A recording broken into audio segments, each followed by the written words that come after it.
আজ থেকে 1400 বছর পূর্বে প্রিয় নবী হাতের ইশারায় চন্দ্রকে দুভাগে ভাগ করেছিলেন। আজ তা আমেরিকার নাসার একদল বিজ্ঞানী চন্দ্রের বুকে এক বিরাট ফাটলের তথ্যচিত্র তুলে ধরে ইসলামের প্রকৃত সত্যতা বিশ্ববাসীর কাছে তুলে ধরেছেন।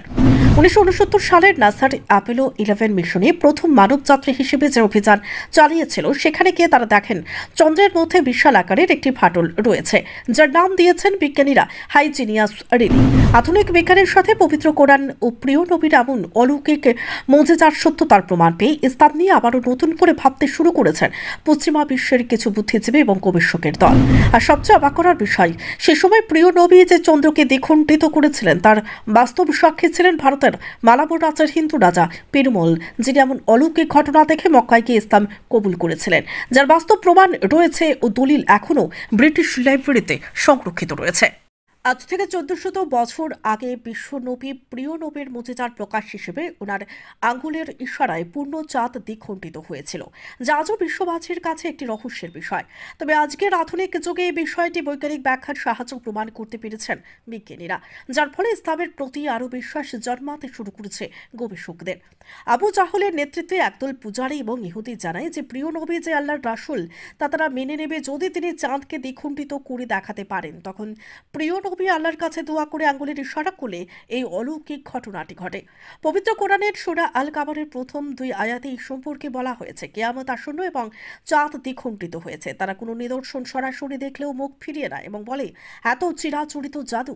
কোরআন একটি চিরন্তন সত্য গ্রন্থ। কিয়ামত পর্যন্ত এই কিতাবে বিন্দুমাত্র ভুল নেই, কেউ বাইর করতে পারবে না, কারণ কোরআনের প্রত্যেকটি আয়াত বৈজ্ঞানিক ব্যাখ্যার দ্বারা প্রমাণিত। আজ আমরা এই প্রতিবেদনে আলোচনা করব কিভাবে প্রিয় নবীর ইশারায় আকাশের চাঁদ দ্বিখণ্ডিত হয়েছিল, যার বাস্তব প্রমাণ নাসার বিজ্ঞানীদের দ্বারা প্রমাণিত হয়েছে।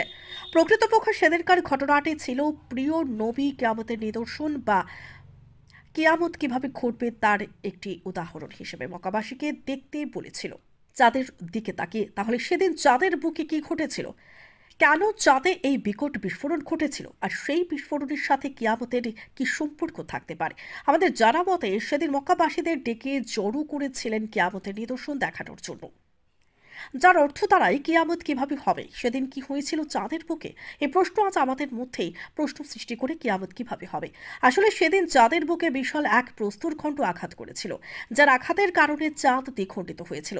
বিজ্ঞান অবহিত করেছেন, যখন কোনো পাথরখণ্ড বা গ্রহাণু মহাশূন্য থেকে চাঁদেও মধ্যাকর্ষণের কারণে তার পৃষ্ঠের দিকে সব বেগে ছুটে আসতে থাকে, তখনও চাঁদে কোনো বায়ুমণ্ডল না থাকায় এরা বিনা বাধায় এত প্রচণ্ড গতিতে চন্দ্রপৃষ্ঠে আঘাত হানে, যে পতিত স্থানে কল্পনাতীত থাকায় ফিউশন পদ্ধতিতে পারমাণবিক বোমার মতো ব্যাপক প্রতিক্রিয়া ঘটে। ফলে ব্যাপক তাপের সৃষ্টি হওয়ায় পতিত স্থানে মুহূর্তেই বিরাট অগ্নিগোলকের সৃষ্টি হয়। অগ্নিগোলকের প্রচণ্ড তাপে চাঁদেও শক্ত কঠিন মাটি পাথর সব গলে গিয়ে উত্তপ্ত লাভায় পরিণত হয়। পরবর্তীতে এই লাভা সৃষ্ট গর্তেও কিয়দংশপূর্ণ হয়ে থাকে। এই অবস্থায় পাথরখণ্ড বা গ্রহাণু অথবা ধূমকেতু চন্দ্রপৃষ্ঠে পতিত হওয়ার কারণে যদি প্রচণ্ড ধাক্কায় প্রতিক্রিয়া পতিত স্থান থেকে কোনো বড় শক্ত বা পাথরখণ্ড বা একটা পাহাড়খণ্ড দলাবদ্ধ অবস্থায় মহাকাশের দিকে উৎক্ষিপ্ত হয়, তাহলে এই উৎক্ষিপ্ত মাটির দলাটিও ফিউশন পদ্ধতি লাভ করে পারমাণবিক বোমার মতো প্রচণ্ড অগ্নিগোলক সৃষ্টি করে মহাশূন্যে চলতে থাকবে এবং ধাক্কায় ত্রাসপ্রাপ্ত ঊর্ধ্বগতির শেষ হওয়া মাত্রই চাঁদের মধ্যাকর্ষণ বলের আকর্ষণই আবারও চাঁদের দিকে ফিরে আসবে। উল্লেখিত বর্ণনায় প্রমাণস্বরূপ বহু চিহ্ন ইতিমধ্যেই বিজ্ঞানীরা শনাক্ত করতে সক্ষম হয়েছেন। এ ধরনের একটি গর্তকে বলা হয় টিসিওইক ওভাক্স, যার ব্যাস হচ্ছে প্রায় 150 মাইল, গভীরতা এবং হাজার হাজার ফুট। আমরা পূর্ণচন্দ্র রাতে এর বুকে ওপর কালো গর্তেও মতো যে দাগ দেখতে পাই, যা মৃত সাগর নামে পরিচিত, এর বেশ প্রায় 1000 মাইল। ভাবতে পারেন কত বড় আঘাতের চিহ্ন বুকে ধারণ করে অসহায় চাঁদ আমাদের দিকে তাকিয়ে আছে। অতএব আমরা তথ্য প্রমাণের ভিত্তিতে এক প্রকার নিশ্চিত হতে পারি যে মক্কায় চন্দ্র সম্পর্কে যে দৃশ্যের অবতারণা করা হয়েছে তাতে স্পষ্ট হয়ে ওঠে যে একটি বড় ধরনের পাথরখণ্ডই চন্দ্রপৃষ্ঠে পতিত হয়েছিল এবং আল্লাহ তাআলা তার নবীর মাধ্যমে মক্কাবাসীকে এই দৃশ্য অবলোকন করে বুঝাতে চেয়েছিলেন পৃথিবীর অংশ অনুরূপ কোনো এক অবস্থায় ঘটানো হবে। এটি পাথরখণ্ডের আঘাতে 1969 সালে অ্যাপোলো 11 নামের একটি মার্কিন মহাকাশযানে মানুষ সর্বপ্রথম চাঁদে অবতরণ করেন।